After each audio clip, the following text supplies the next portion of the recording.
আসসালামু আলাইকুম সবাইকে ঈদের অগ্রিম শুভেচ্ছা। আমি আজকে স্পেশাল একটা বিরিয়ানি রেসিপি আপনাদের সাথে শেয়ার করব। আমি যে আইটেমগুলি ব্যবহার করব আজকে আমার বিরিয়ানির জন্য রেসিপিতে, প্রথম দেখাচ্ছি পেঁয়াজ কুচি। আজকে আমি আমুলের ঘিটা ইউজ করব এবং খুব চিকন করে কাটা, এটা হচ্ছে বেরেস্তার জন্য। এবং এই সব মশলাগুলি আমি রোস্ট করে গ্রাইন্ড করব। এটা হচ্ছে গোয়ামুড়ি, এটা হচ্ছে গোলমরিচ, এটা হচ্ছে জয়ফল জয়ত্রী, জিরা, ধনিয়া, এটা হচ্ছে সাদা সরিষা, পুদিনা পাতা ব্যবহার করব, আর আলু বুখারা, কিশমিশ।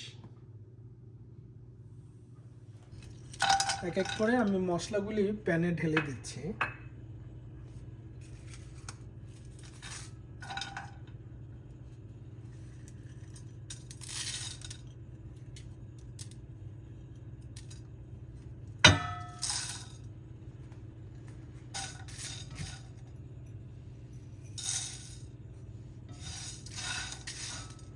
হিটটা মিডিয়ামেরও কম।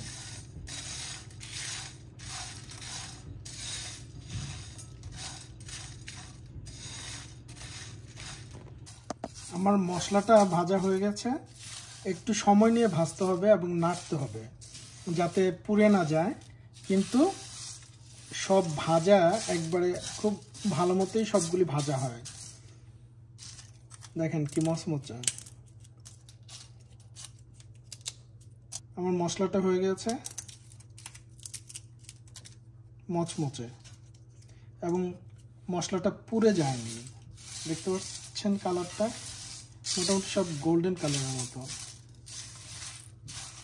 এখন আমি এটা সব একসাথে পিষে ফেলবো।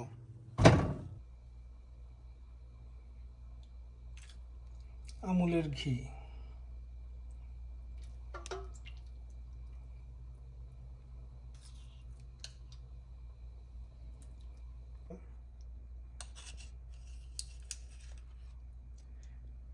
টেবিল চামচের 4 চামচ ঘি দিলাম।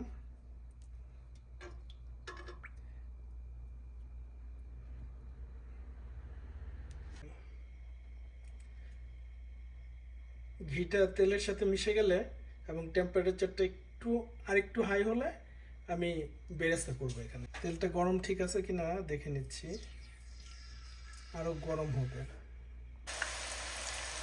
বেরেস্তার জন্য পেঁয়াজ ছেড়ে দিলাম, খুব বেশি দিব না যাতে ভাজাটা আমি পারফেক্ট করতে পারি।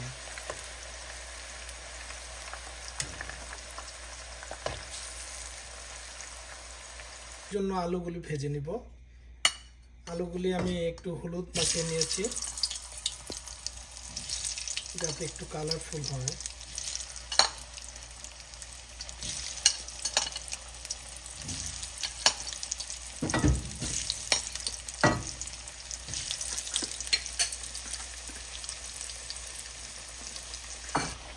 আলুটা দেখেন কত সুন্দর ভাজা হয়ে গেছে, গোল্ডেন কালার একবারে। এখন আমরা আলুটা উঠিয়ে ফেলব।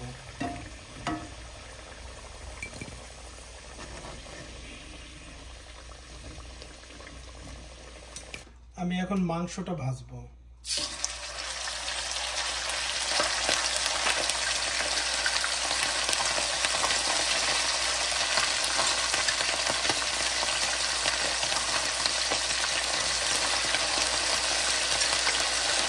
আমি সবগুলো মাংস দিয়েছি, এটা আমি ভাজবো, মানে একেবারে 100% ভাজবো না, এটা জাস্ট 30-40% ভাজবো যাতে মাংসের যে কাঁচা গন্ধটা আছে সেটা দূর হয়ে যায়। মাংসটা প্রায় 40% ভাজা হয়ে গেছে, এখন আর মাংসের সেই কাঁচা গন্ধটা নেই এবং মাংস থেকে পানি বেরিয়ে শুকিয়েও গেছে প্রায়। এখন আমি এখানে পেঁয়াজ দিয়ে দিব। পেঁয়াজটা আমি এই মাংসের সাথে ভাজবো। পেঁয়াজটা আমি দিয়ে দিলাম। মাংসটা আর পেঁয়াজের জুসে রান্না হবে। এবং এটা অনেকটা ফ্রাই হচ্ছে, কারণ আমি কোনো পানি অ্যাড করিনি, এখানে তেলের মধ্যে ভাজা হচ্ছে মাংসটা আর পেঁয়াজটা, এবং পেঁয়াজ থেকে যে পানিটা বেরোবে সেটাও শুকিয়ে যাবে। মাংস রেডি, পেঁয়াজটা বেরেস্তার মতো হয়ে গেছে। এখন আমি এখানে দিয়ে দিব 1.5 চামচ আদা বাটা, 1.5 চামচ রসুন বাটা।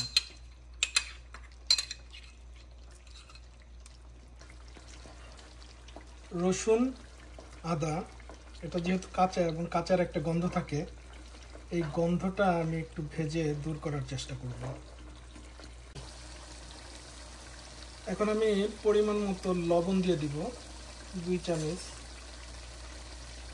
পরে লাগলে আবার দিব। এটাতে আমি 1.5 চামচ পরিমাণ লেবুর রস ফ্রেশ দিয়ে দিচ্ছি। এখানে আমি 2 টেবিল চামচ পরিমাণ দই, তারপর 2 টেবিল চামচ পরিমাণ বেরেস্তা, আর 1 টেবিল চামচ পরিমাণ কিশমিশ ব্লেন্ড করে দিয়ে দিলাম।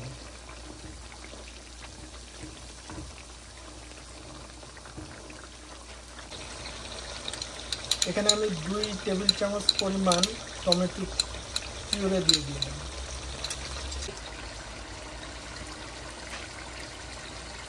আমি যে ব্লেন্ড করেছিলাম বিরিয়ানি মশলাটা, সেটা 1 টেবিল চামচ দিয়ে দিলাম।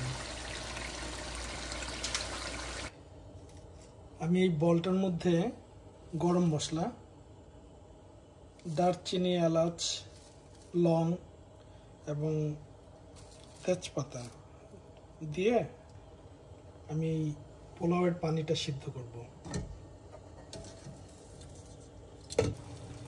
প্রায় 20 মিনিটের মতো এটা জাল হয়েছে।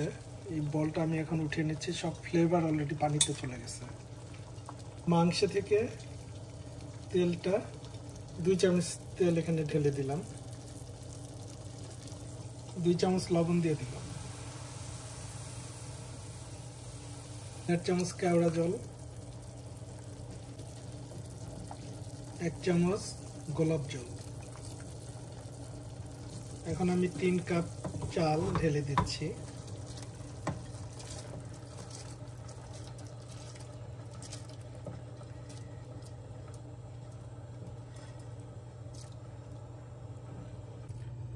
চুলার উপর আগে একটা ফ্রাই প্যান দিয়ে নিয়েছি, এখন হাঁড়িটা দিলাম। হাঁড়িতে তেল দিলাম, যাতে পোড়া না লেগে যায় প্রোটেকশন স্বরূপ রুটি দিয়ে দিলাম, যাতে নিচে না লেগে যায়। এখানে 2টা রুটি দিচ্ছি যাতে পুরা নিচটা ঢেকে যায়। প্রথমেই আমি কিছু চাল ঢেলে দিচ্ছি, একটা লেয়ার করব।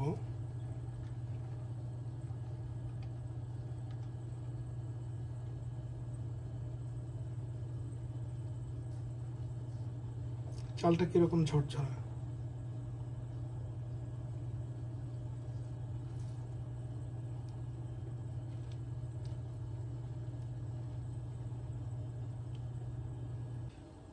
লেয়ারটা এভাবে করে দিলাম।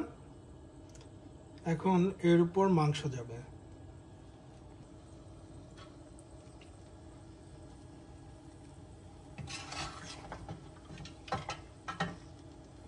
মাংসটা সমানভাবে ছড়িয়ে দিব, যাতে সব জায়গায় মাংসের সাথে যে গ্রেভিটা আছে এটা চালটাতে ঢুকে।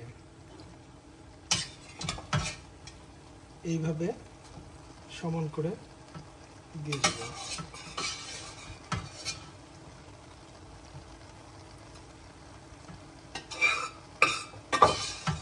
এখন আমি গ্রেভিটা দিয়ে দেব।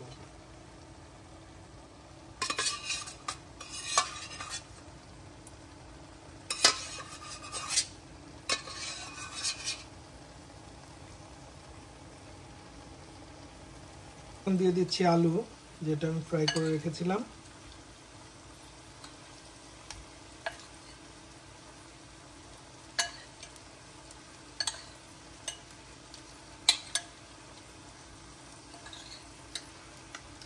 এই আলুটা আসলে খুবই ভালো লাগে যখন ভাজা থাকে আলুটা ভালো মতো। দিচ্ছি আলু বোখারা। আলু বোখারাটা আমার কাছে খুব ভালো লাগে, একটু টক টক তো, খাওয়ার সময় মনে হয় যে আচার খাচ্ছে। কিশমিশ,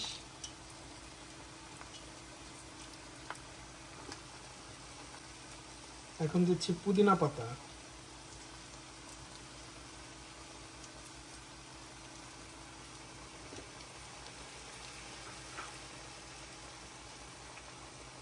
যে পেঁয়াজ বেরেস্তাটা করে রেখেছিলাম তা এখন দিয়ে দিচ্ছি প্রায় অর্ধেক।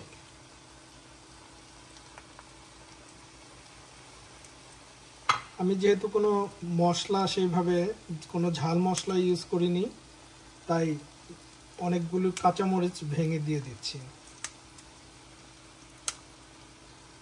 ঝালটা আপনাদের প্রয়োজন মতো দিবেন, অনেকে ঝাল পছন্দ করে অনেকে করে না, তবে আমি এখানে কোনো ঝাল দিইনি মশলাতে।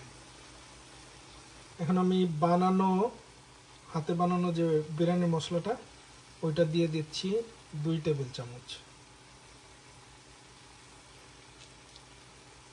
খুব সুন্দর একটা ফ্লেভার, এইভাবে হাতে বানালে ফ্লেভারটা আসলেই খুব ভালো লাগবে খুব। গুঁড়া দুধ দিয়ে দিচ্ছি 3 চামচ, টেবিল চামচের।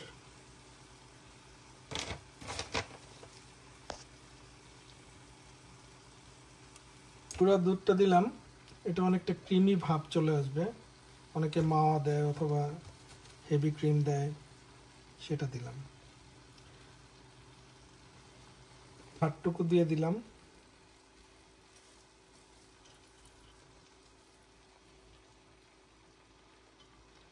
ভাতের পরিমাণ আসলে কম হয়ে গেছে, আর একটু 3 কাপ ছিল, আমার মনে হয় 4 কাপ দিলে ভালো হতো।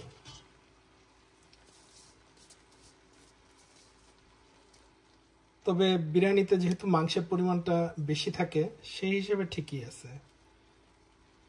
ভাত রান্না করছিলাম যে ওইটার একটু পানি দিয়ে দিলাম 1 কাপের মতো। বাকি বেরেস্তা দিয়ে দিলাম উপরে।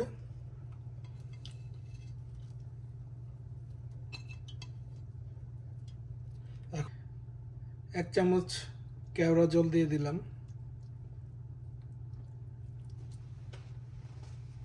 আর 1 চামচ গোলাপ জল।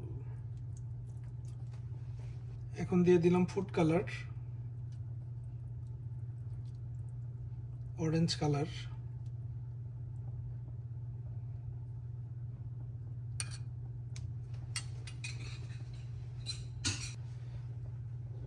এখন এটা ঢেকে দিব আধা ঘন্টার জন্য। এটা আসলে প্রেসারাইজড, কোনো বাষ্প বেরোবে না। প্রায় 40 মিনিট পর ঢাকনাটা খুললাম।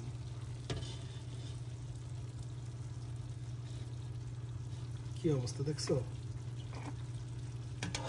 এত সুন্দর প্রাণ বের হইছে। অ্যারোমা না? এটা এখন বাড়তে হবে একটা প্লেটে। হয়ে গেছে,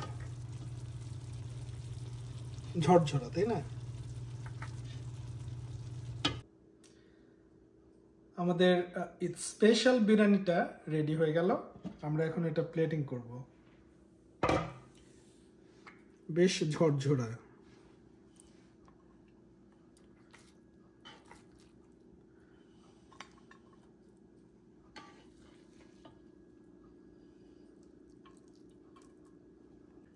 ঢাকনাটা খোলার পর যে অ্যারোমা, এত স্পাইস, অনেক সুন্দর একটা অ্যারোমা ছিল, অনেক মজার। এবং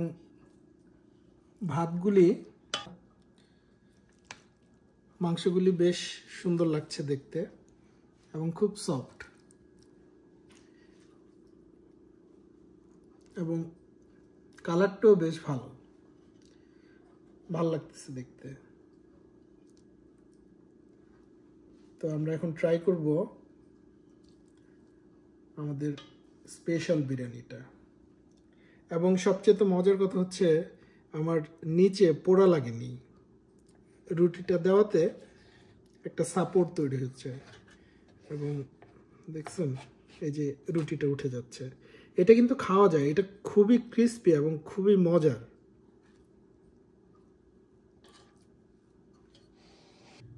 এখন একটু প্লেটটা সাজিয়ে নিচ্ছি, তেমন কিছু নেই সাজানোর। টমেটো, লেবু, পুদিনা পাতা,